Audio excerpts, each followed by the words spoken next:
Exact Track 4D showing some darker blue bands across the area, and that would indicate the heavier snow coming down from Flint down towards Fenton. So this is mainly west of 75 as you get in the closer part of mid-Michigan. But Lapeer and then up into Sandusky, some light snow and maybe a few flakes starting to fly in Oxford. But the majority of this has not moved into Metro Detroit yet. So it's a slushy, wet snow that we deal with throughout the morning. And then by this afternoon, even if we have some snow in the area, I think the roadways will just be wet if they're treated, because salt will be really effective with temperatures at or just above the freezing mark.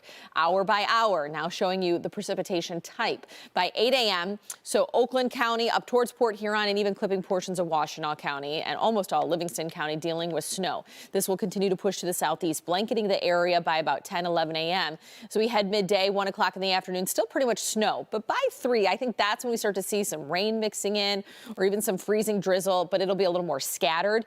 I think that we still could have the back end of this kind of impacting the east side by 6, but most of us won't have too much impact for that evening rush hour drive. Now, snowfall forecast, looking at a widespread 1 to 2, but I do think there will be a line that kind of sets up where temperatures will stay closer to the freezing mark that could pick up upward of 2 inches. So isolated, maybe 2.5, but if you go farther south, lesser amounts, as I think rain will probably cut in more on those totals down by Monroe.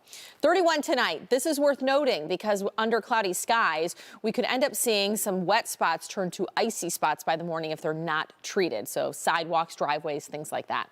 Tomorrow, 40 degrees for the afternoon high, so it's milder.